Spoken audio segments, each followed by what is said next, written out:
Come. Ngati one day guys, nastri mubossman na Mr. Munets. Pamabhazi papa. Ndo patiri apa.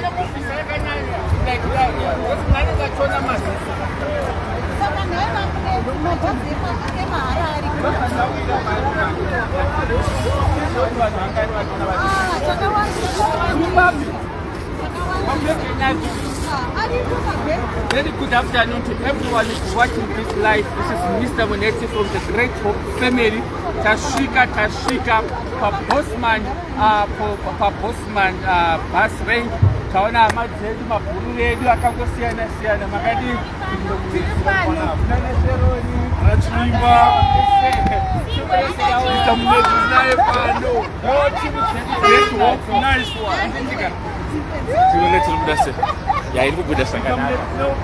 saka tauya panapa kuti timfike zvichemo zvavo kuti zvakamira sei.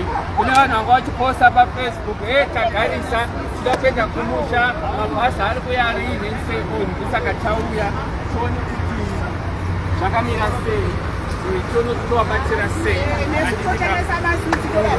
Vanotengesa maswiti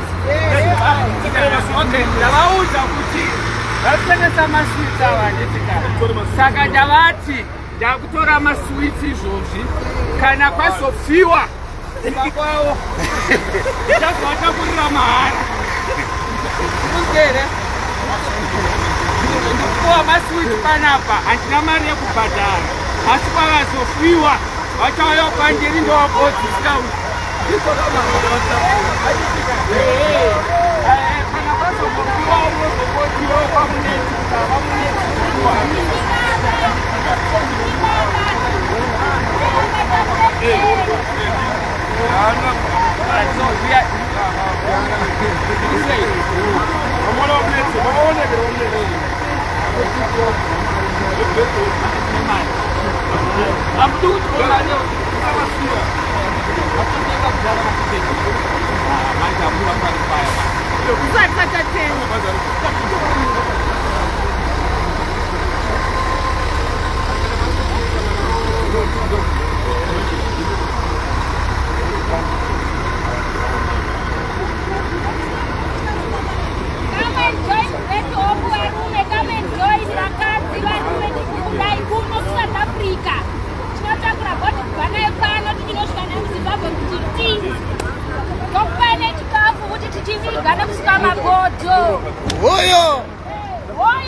All right.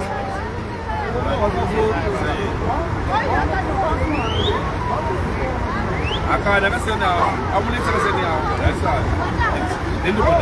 Balibata. Kochipa Bossman pachaya panapa. Achamtona vanhu vanga vachichema vachiposta mavideos tagarisa tikurara panze ndimwe wacho neko vanga vachichema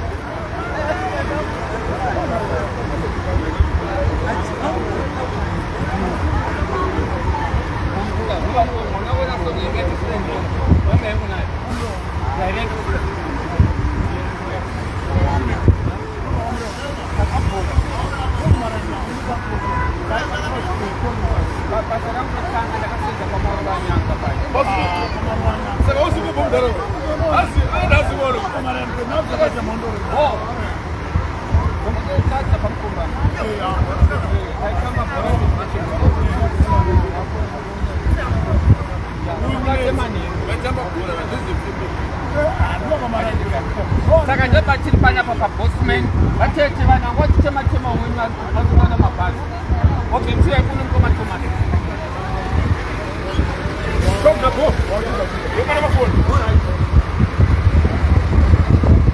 saka tiri pano paBossman takazobatsira community yedu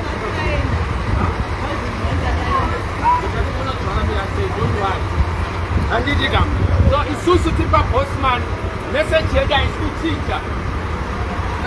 What is here, Mr. Nice to meet you, my brother. How are you? Thank you for coming. Thank you for coming. Thank you. How are you?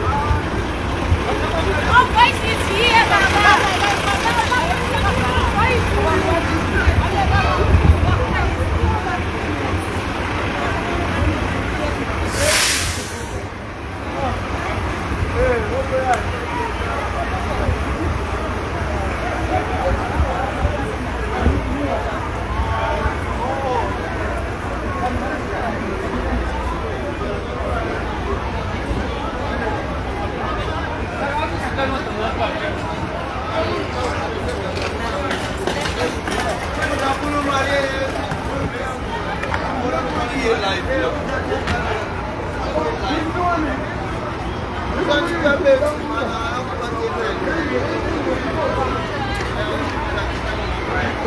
Ya, vanhu vari kuenda kumusha kumana.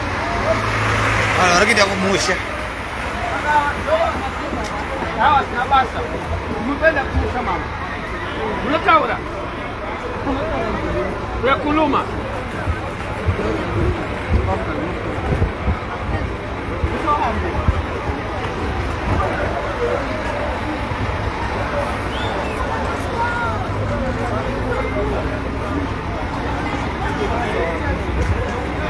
Koma.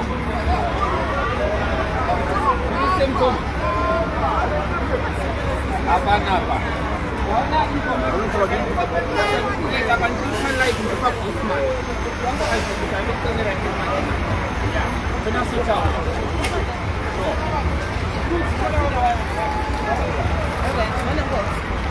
Right. Sipana pa postman. Vananga tichema vachitoda kuenda kuZimbabwe. Tane majeisi, sika basi. Ndasvika panapa pana munhu wandikuona. Nenge muchitema pasocial media mabhasi ngauye muneze tasvika panapa tangoona vanhu tucheti mazvonaka saka postman tisazotanga kunetsa muchiti zvakamira sei tiripo panapa ende hamusi kuoneka handiti saka muri kuzvionaka tiripo hapana boys munetsi zviri rasta madii mukuru hapana oyo kurara pano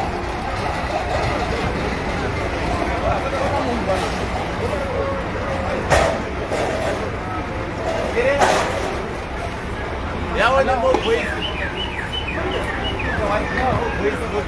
kureva uyo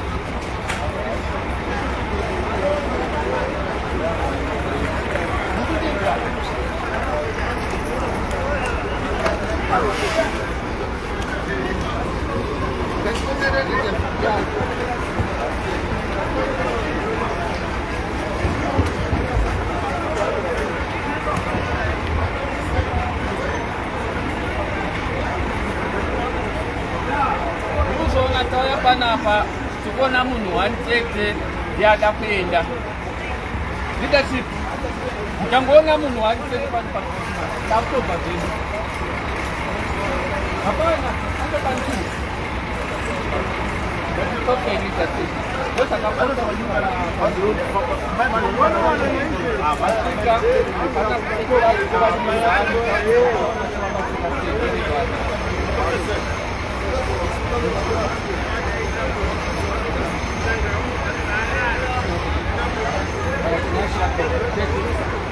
Okay, our brothers and sisters, I'd like to say thank you very much for watching the live. That's what we got. Postman, man, I don't know if Bane Masiwa, Tashika Postman, Tangona Munwani, Yaruda Transportation Service, Zimbabwe. Sarasopa, the Apana Sapuka, Tete, Tambuka Fangapa. That's the Katura in the prayer to consolate. Intention Pap. Saka church kutorai kwenda nini masochiona vanhu vakazoya vachitema vachiti vapana kuzongozviona vega kuti kuti hakuna kanzira razara raenda nderimastori kutaura neleadership. So thank you very much. Then kumapromoters edu ari kuZimbabwe nemazvikukudzai kuti hatisi kuda kuona munhu wekusouth Africa izvozvo ari kuya kuzoridza kuZimbabwe.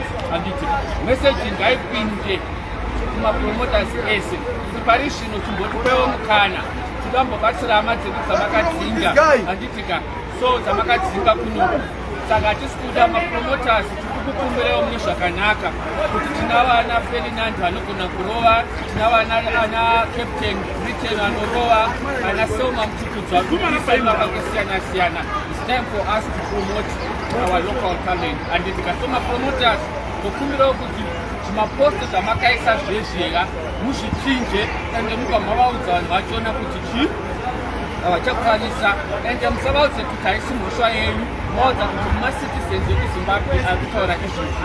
ndaona yangu posti yataurwa naJacinta achipokota vechichi mazimbabweans hamuna vanhu vari kuseri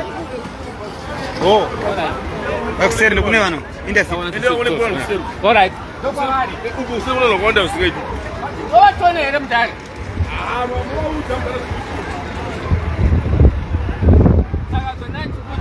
handi maona kuti Jacinta responda muromo wake wakumukosta muromo wake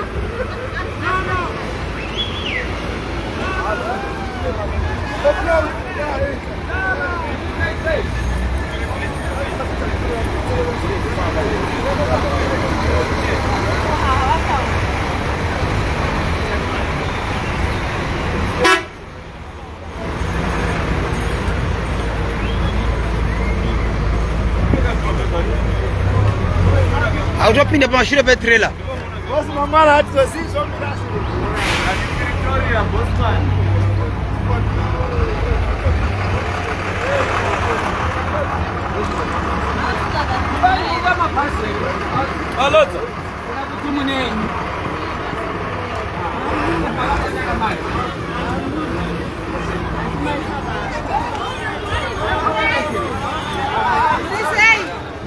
I'm doing my way. No, you don't challenge me.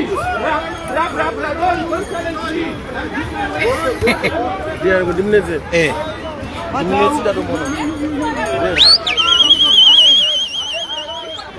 What's that now?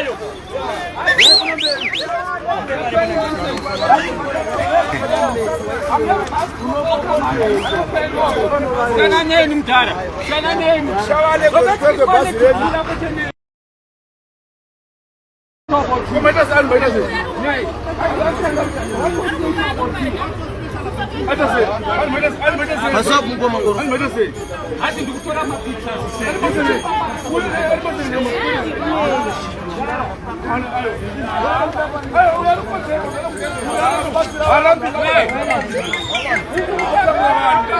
Legani ngotaura nemi kandi pa live izvi ndakabata kamera.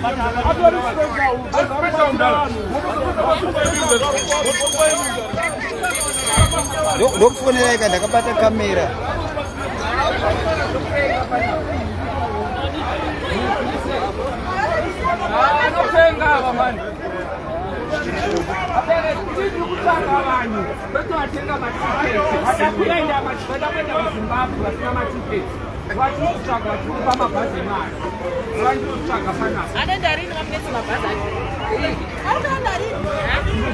Matinga matickets already.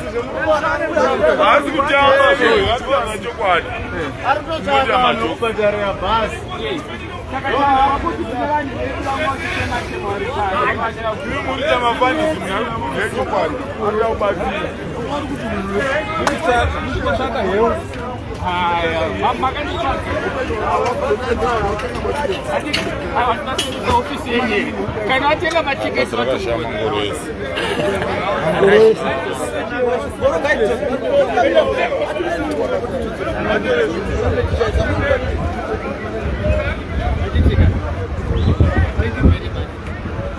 But viewers, sorry, ngotaurisa mosoti atitaure nevanhu handitika munhu angotanga kuita hasha dzake nekutyisidzira nekuti akada kundirohwa anditi nandivhundukewa inga makaona mapano achiburitsa Putin nesuo anditi ini ndine munhu wangu wandikufamba naye bhosi ndikuita basa ndinoripota kuleadership yangu vandidyara vandisa panapa ukati vamunetsi tinoona uri pabosman vari kuita havana mabhazi chenge mutoidentifya kuti vanhu vangani tivabvise tivaendese kuconsulate vabatsira tamutaro yameno angotangoza nezvekutenga Wakunetswa nevamwe vake mani. achirega kumubata basa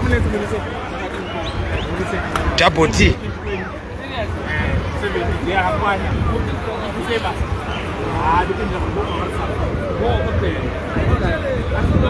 No problem. Hazina problem. Hazina hasho. Shuta hii.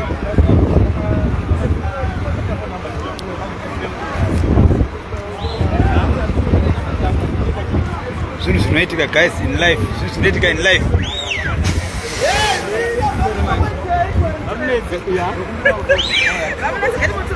Indai papa, indai papa, mungkin pindah live, pindah, sudah apa dus? Sudah ke?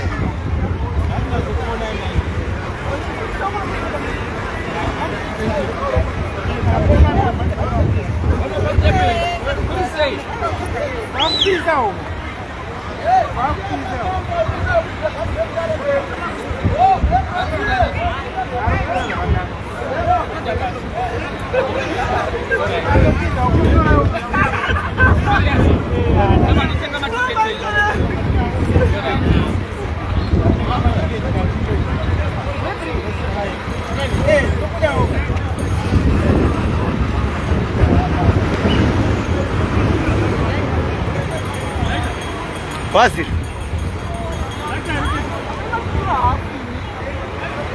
Kamu nama komen sama.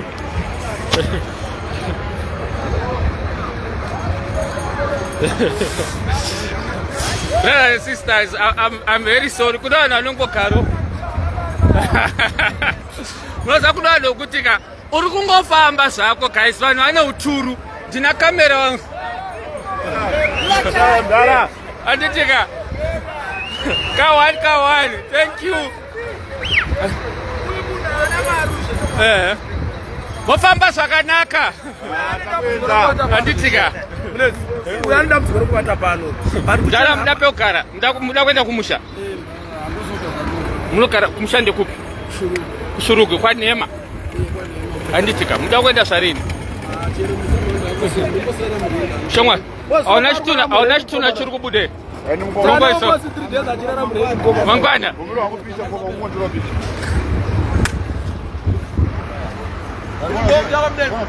Iri live. So okay, this is how we are going to end this live. Danda deploy wapana General Stole na General Stole. Danda deploy wapana na General Stole. Kuti identify vanhu vadamboendeswa kumusha vakunzi vandi mazuva achirara pano paBosman. Tasvika pano paBosman tangoona munhu wani chete ada kuenda. So takungoenda pari zvino takabva panapa takuenda Mamelodi, yeah. Mamelodi tine nzvimbo yachawana chechi yachapiwa yekuti vari kuti inokwanisa kuakomodheta vanhu vese vasina pekugara nechikafu. Saka ndo zvatakuita manje. Takabva pano tundoona nzvimbo yacho Mamelodi, yeah. Mamelodi toona nzvimbo yachona. Ava vari kuda kutaura vari kuti havaenda. Ava vantuwini. Taura nataura. Saka pane chechi yakapiwa tinoda kungeona kuti yakamira sei. Vati vanokwanisa kuakomodheta vanhu vedu vasina pekugara. Vati vanokwanisa kutipa chechi iyoyo, vanokwanisa kutipa chikafu kuvanhu vedu. Saka ndakubva panapo takundoona nzvimbo yachona, then tichazotora live tapo. Tapedza kudaro tichazoupdata leadership yangu General Stole ndovachazofinaliza. Nenyaya yekuti vanhu varikuwandisa, saka takutogara tine nzvimbo dzatikuronga paside kuti if anything happens chiri agent tinongokwanisa kuvabatsira. So thank you very much for supporting us and also for supporting Great Hope. Again, chiripo chatinacho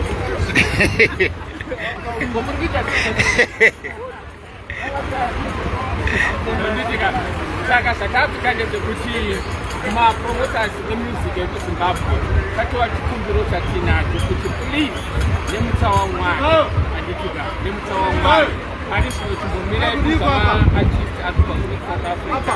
Tinavo ana Sisi Soma, ana Ferdinandi, ana Captain Britain, ana anonzi Slake from Matebelele.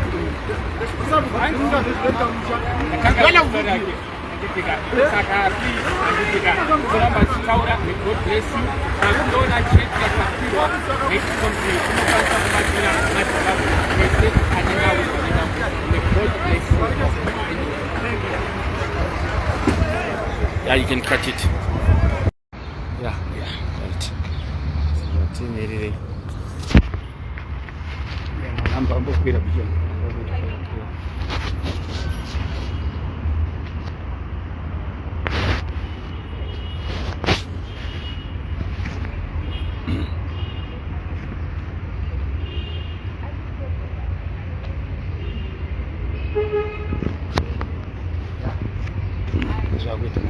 Greetings, ladies.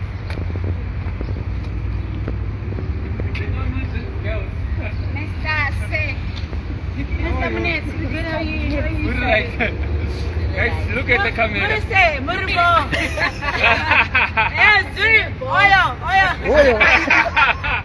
Oyo, my people. Good, right? Yeah, we good. How are you? We switch. Sisters, Brupo. Tiribo. Yes, baby. Brupo. Guys, I've known these twins for a long time. Yeah. I'm trying to see today if I can see a difference. But the time now, this is not the time to cry. Oh, okay. What is getting taller? What is Oh, getting short? yeah, I see. Thank you very much. Now I'm clever now. Guys, these are our fellow sisters. We took them to Zimbabwe another time. Yeah. They enjoyed. Unfortunately, we didn't meet after. They wanted to see me, but I've been busy. Okay. So that's why we are going to talk about that, about Zimbabwe. But just tell us, why are we here today?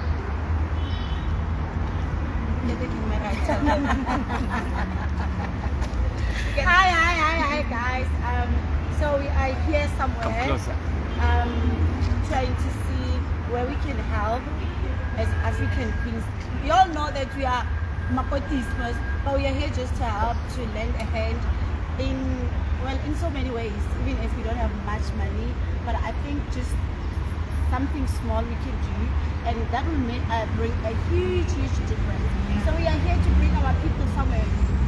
It's a secret place. To a secret place so that they can, live right and safe, because wow. Okay, so guys, the ladies, they contacted me today.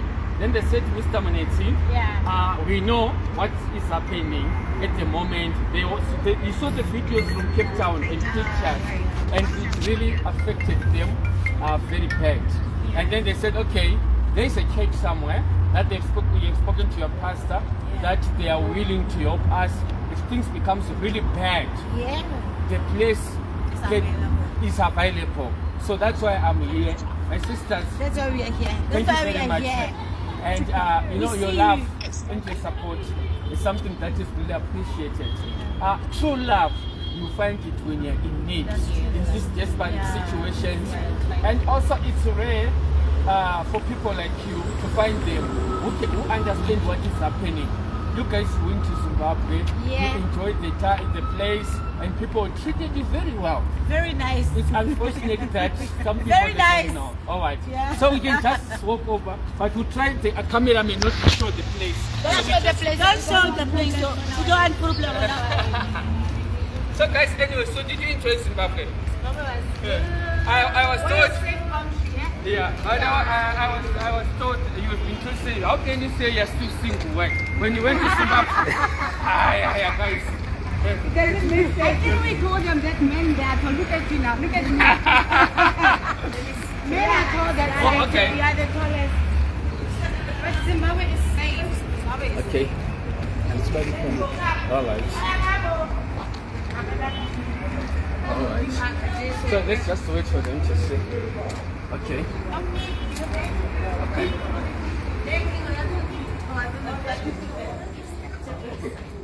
So we have to make this They are just there's some people who are sick because they are from that side. Oh, okay. So we just You also took them. yes, Okay. took them on Saturday night. Oh, so you've already been helping some people. Yeah, since Saturday. Since Saturday. So those people, we took them from another. From Sunnyside. From Sunnyside. All right. No, it's fine. So that place you offer is this side. Yeah, we have to make a plan. So for this side. Sleeping arrangements and stuff. Okay. Since it's not the main actual.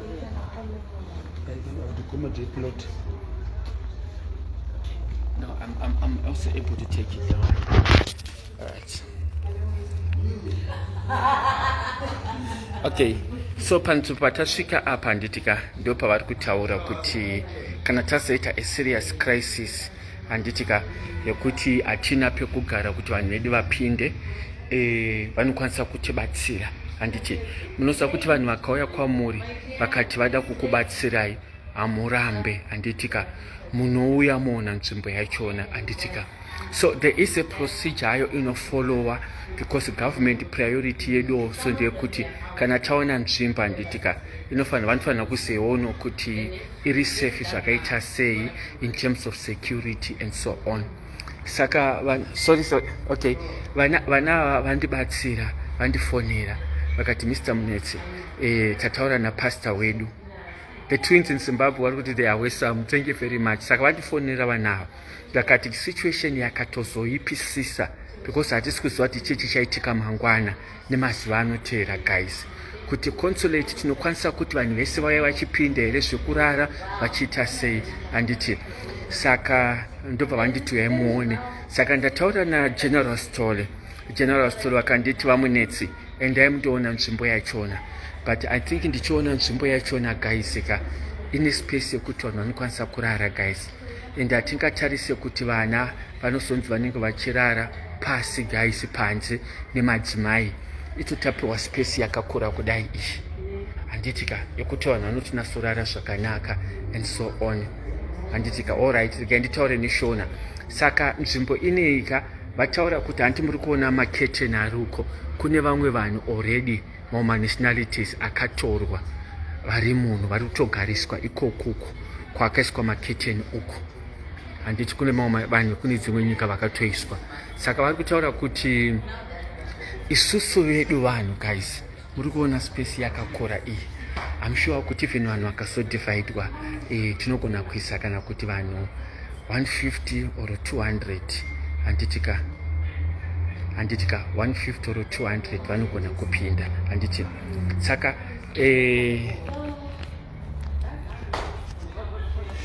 concern yekuti security nenge yakamira sei because iri right, because kune vamwe vanhu already vatogara panapa handitika vakatorwawo and so on.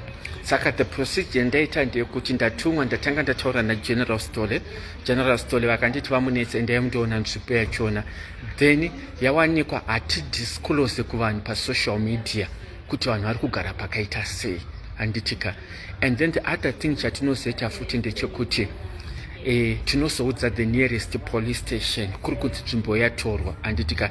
Tinozoudza futi police station inenge iri padhuze kana masecurity companies kuti vanofanira kuziva kuti pane nzvimbo yakati, sekuti vanoyo vachimonita usiku vachitarisa kuti vanhu vari sei, but hatikwanisi kutaura pari zvino kuti nzvimbo yachona yakamira sei.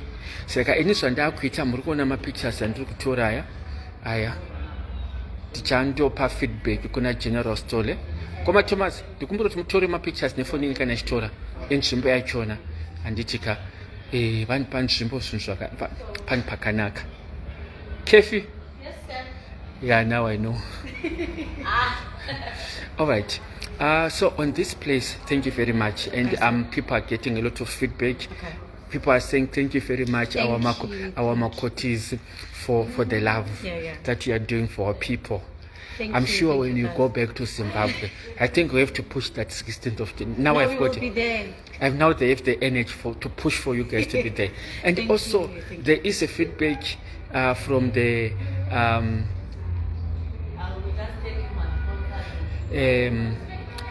we are not just hold on. Let me address. We are not the pesi rocks. Ndogona ngokubloka izvozvi anditika. Ndogona ngokubloka izvozvi anditika. Isusu tiri kutaura kuti vanhu munzwisisa handiti. Saka mada kutaura zvisina basa zvinyika kuva muchiti haisisiri secret place. Mapazi ere patiri panonzi pachii panogara vanhu mopaziva here? Mapaziva tataura kuti chikana nzvimbo ine yaotsoraiswa neembassy consulate yabvuma tinoenda futi papolice station tondovaudza so that panoitwa security inenge iripo yemapurisa vachichengeta vanhu vedu. But chatisingakwanisi kutaura ndechekuudza vanhu kuti vari panzvimbo yakaita sei. And imimi mese muri kukomenda vanhu amutomboziva. Kefi, yes, you spoke something about the issue of the food. Oh yeah, if you see this, guys, please just help with food, at least even if it's bread, yes, tea, sugar, and if you do have some blankets, yes, please reach out to us. You can go to our inbox and then we meet up somewhere so we can help others, please. Okay. Yeah. So for here, what do you need from us? Like food. Food. Yeah. Okay. The food is not a big challenge. Yeah. All right. Okay. Thank you so much. Thank you very much. Guys, saka nzvimbo yetayo iripo yedu. Saka tinogona kuishandisa nzvimbo ine yanditika as a standby. Kuri kuti zvakazooma handitika hatisi kuziva kuti zvakamira sei handitika pati kugara maronga zvamangwana kunobatsira. Hatimanzwisisa zvandataura procedure kuti kana taona nzvimbo kudai hazviri kuti zvinobva zvaperera kuna Mr. Munetsi. Ndichazodzokera kuna General Stole. General Stole vanozotaura nevakuru vekuembassy handitika. Then vakuru vekuembassy vanogona kuzoya kuda kuya kuinspector kuti yakamira sei kuti inenge iri safe here. And on top of that tinozo engage futi local police kuti izive kuti itichengetere vanhu vedu. We can even ask kuti 1 or 2 mapurisa anenge aripo. Tinogona kutsvaga security company inenge ichimonita make sure kuti vanhu vedu vanenge vari safe. So ndio kwatiri kunoko. Vari kuti hanzi hapasisina kuti nzvimbo iri safe nenyaya yekuti tiri kuona kuti space iripo guys.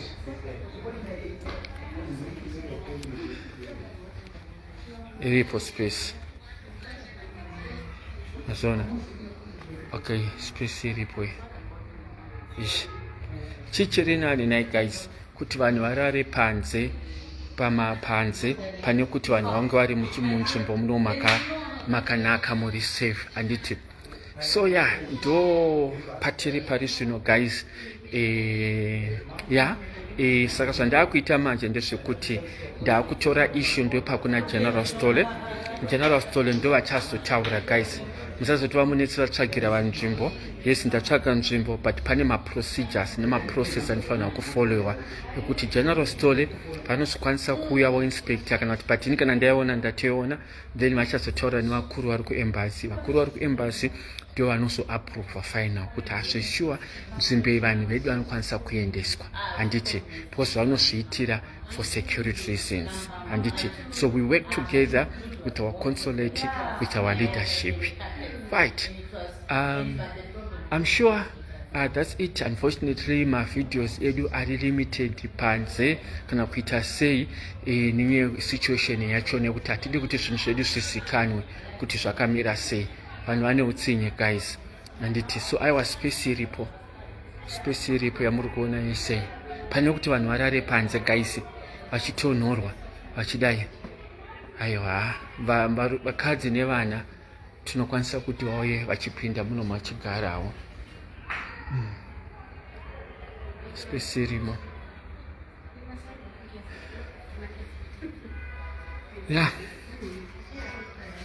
Space iripo yakakura handiti.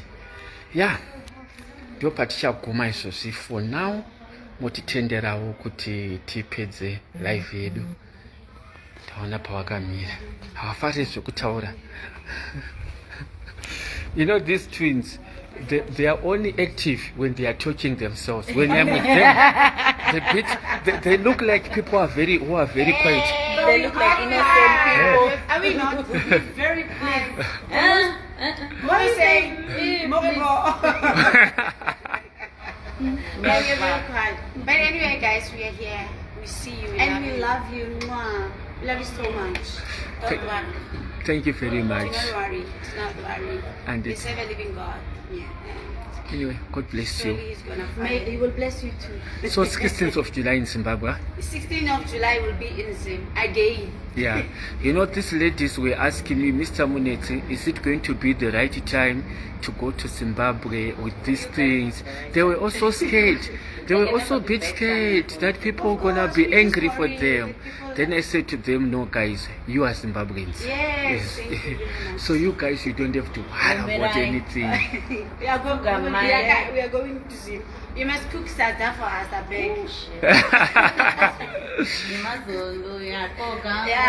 Sada and that vegetable, the gambo. Gambo, exactly. Is it the green one that we love? Yeah, it's that one. I love it. Please I love it so much. So just to say something to the Twins Association, they were so happy. They are hearing you. They are here.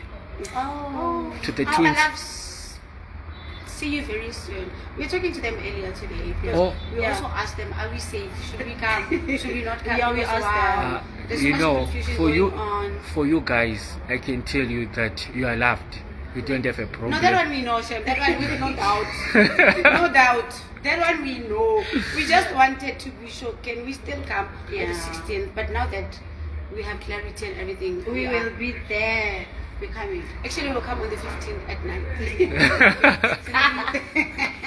Thank you, guys. But thank you so much, guys. Okay, so what we're gonna do? I've seen the place. It's very nice.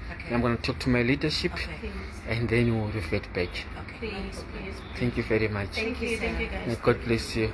So, are you still guys single? People are asking. No, Mr. Minute is ours. Guys, We have I'm the another guy husband. in front of us. I'm the husband. Yes, So don't continue posting that you're single. Never. You never. We are done. Guys, thank you very much. We are going to end our live. May God bless you and keep you well. Changu invite kuti ndichadzokera kuna General Stole ndo vachapedzisa nyaya yachona. Ndangoya ndiri mutumwa. I came here under the leadership of General Stole. May God bless you all. My artists, my promoters, and sikukusiyai, my promoters that you ultimatum, please